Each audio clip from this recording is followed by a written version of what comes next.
I'm gonna show y'all a trick. You know, when you're trying to get the cork to go back in here, instead of using a knife, use a pillar. See how easy it's gonna come off. See, you hit it around each side.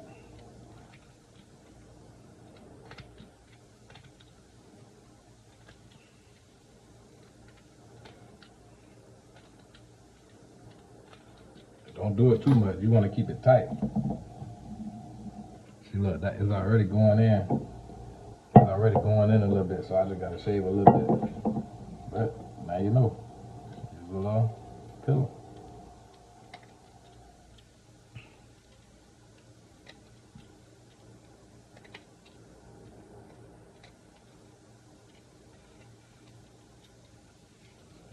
There we go.